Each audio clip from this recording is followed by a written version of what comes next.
ಸ್ನೇಹಿತರೆ, ಕನ್ನಡ ಸಾಹಿತ್ಯ ಲೋಕದಲ್ಲಿ ಇತ್ತೀಚೆಗೆ ತುಂಬಾ ಸದ್ದು ಮಾಡಿದಂತಹ ಒಂದು ಅತ್ಯಮೂಲ್ಯವಾದ ಕಾದಂಬರಿಯನ್ನ ನಾನು ನಿಮಗೆ ಪರಿಚಯ ಮಾಡ್ಕೊಡ್ತೀನಿ. ಅದ್ಯಾವುದಪ್ಪ ಅಂತಂದ್ರೆ ತೇಜೋ ತುಂಗಭದ್ರ.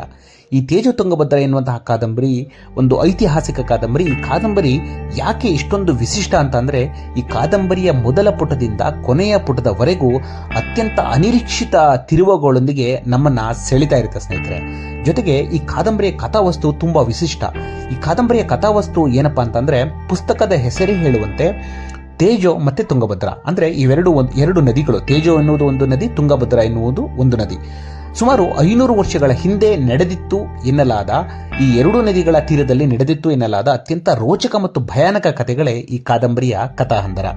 ಇಲ್ಲಿ ತೇಜೋ ನದಿ ಅಂತಂದ್ರೆ, ಆ ತೇಜೋ ನದಿ ಇರುವುದು ಯುರೋಪ್ ಖಂಡದ ಪೋರ್ಚುಗಲ್ ದೇಶದ ಲಿಸ್ಬನ್ ನಗರದ ಹತ್ತಿರ ತೇಜೋ ನದಿ ಇರುತ್ತೆ.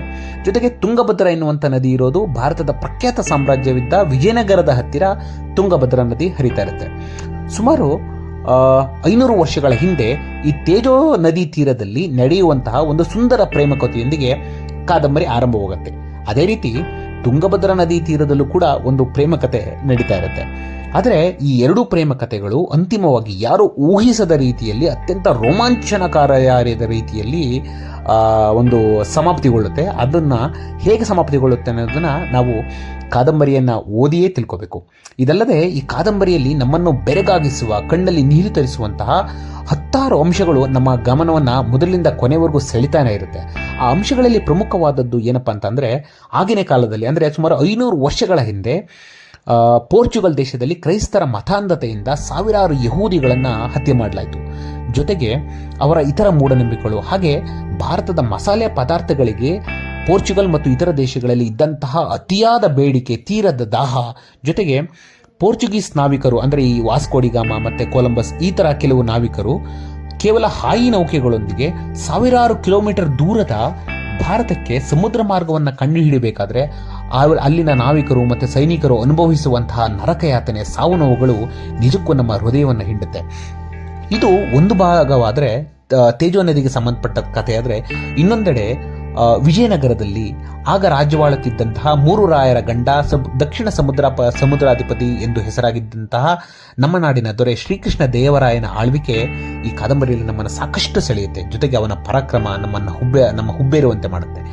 ಇದು ಒಂದು ಕಡೆ. ಆದರೆ ಮತ್ತೊಂದು ಕಡೆ ಅದೇ ಸಾಮ್ರಾಜ್ಯದಲ್ಲಿ ಆಗಿನ ಕಾಲದಲ್ಲಿ ಚಾಲ್ತಿಯಲ್ಲಿತ್ತು ಎಂದು ಹೇಳಲಾಗುವ ಸತಿ ಸಹಗಮನ ಪದ್ಧತಿ. ಅಂದ್ರೆ ಗಂಡ ಸತ್ತಾಗ ಹೆಂಡತಿನೂ ಕೂಡ ಅವಳು ಕೂಡ ಸಾವಿಗೆ ಶರಣಾಗುವಂತಹ ಒಂದು ಅನಿಷ್ಟ ಪದ್ಧತಿ. ಜೊತೆಗೆ ಆಗಿನ ಕಾಲದಲ್ಲಿ ಯುದ್ಧದ ಸಂದರ್ಭದಲ್ಲಿ ನಡೆಯುತ್ತಿತ್ತು ಎನ್ನಲಾದಂತಹ ಅಗಾಧವಾದ ವೇಶ್ಯಾವಾಟಿಕೆಯ ಘಟನೆಗಳು ನಮ್ಮ ಕಣ್ಣಲ್ಲಿ ಹನಿಗೂಡುವಂತೆ ಮಾಡುತ್ತೆ ಸ್ನೇಹಿತರೆ. ಒಟ್ಟಾರೆ ಮೊದಲೇ ಹೇಳಿದಂತೆ ಈ ಕಾದಂಬರಿ ಮೊದಲ ಪುಟದಿಂದ ಕೊನೆಯ ಪುಟದವರೆಗೂ ಅನೇಕ ಅನಿರೀಕ್ಷಿತ ತಿರುವುಗಳೊಂದಿಗೆ ಸಾಗುತ್ತಾ ನಮ್ಮನ್ನು ಆಶ್ಚರ್ಯಚಕಿತವನ್ನಾಗಿ, ಕೊನೆಗೆ ಕೆಲವೊಂದು ಕಡೆ ಕಣ್ಣಲ್ಲಿ ನೀರು ತರಿಸುವಂತೆ ನಮ್ಮನ್ನು ಹಿಡಿದಿಟ್ಟುಕೊಳ್ಳುವಂತಹ ಒಂದು ಕನ್ನಡ ಸಾಹಿತ್ಯ ಲೋಕದ ಅತ್ಯಂತ ಅಪರೂಪದ ಕಾದಂಬರಿ ಅಂತ ನಾನು ಭಾವಿಸ್ತೀನಿ ಸ್ನೇಹಿತರೆ. ಖಂಡಿತವಾಗ್ಲೂ ಓದಬೇಕಾದಂತಹ ಒಂದು ಐತಿಹಾಸಿಕ ಕಾದಂಬರಿ. ಪುಸ್ತಕದ ಬೆಲೆ 450 ರೂಪಾಯಿಗಳು. ಪುಸ್ತಕದ ಪುಟಗಳು ಸಂಖ್ಯೆ ಕೂಡ 450.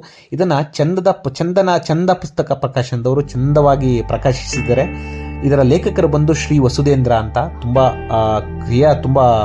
ಕ್ರಿಯೇಟಿವ್ ಆಗಿ ಬರೆದಿದ್ದಾರೆ ಅಂತ ಹೇಳ್ಬೋದು ಸ್ನೇಹಿತರೆ. ಒಂದು ಬಾರಿ ಓದು ನೋಡಿ. ಕನ್ನಡ ಸಾಹಿತ್ಯ ಲೋಕದಲ್ಲೇ ಇದೊಂದು ವಿಶಿಷ್ಟವಾದ ಕಾದಂಬರಿ, ಮೈಲಿಗಲ್ಲಾಗುವಂತಹ ಕಾದಂಬರಿ ಅಂತ ಹೇಳ್ತಾ ನನ್ನ ಈ ಪುಸ್ತಕ ಪರಿಚಯದ ವಿಡಿಯೋಗೆ ವಿರಾಮವನ್ನು ಹಾಡ್ತಾ ಇದ್ದೀನಿ ಸ್ನೇಹಿತರೆ. ಇಷ್ಟವಾದರೆ ಈ ಒಂದು ವಿಡಿಯೋವನ್ನು ಇತರರಿಗೂ ನಿಮ್ಮ ಸ್ನೇಹಿತರಿಗೂ ಹಂಚಿ ಅಂತ ಹೇಳ್ತಾ ನನ್ನ ಈ ಪುಸ್ತಕ ಪರಿಚಯದ ವಿಡಿಯೋಗೆ ವಿರಾಮವನ್ನು ಹಾಡ್ತಾ ಇದ್ದೀನಿ. ಜೈ ಹಿಂದ್, ಜೈ ಕನ್ನಡಾಂಬೆ.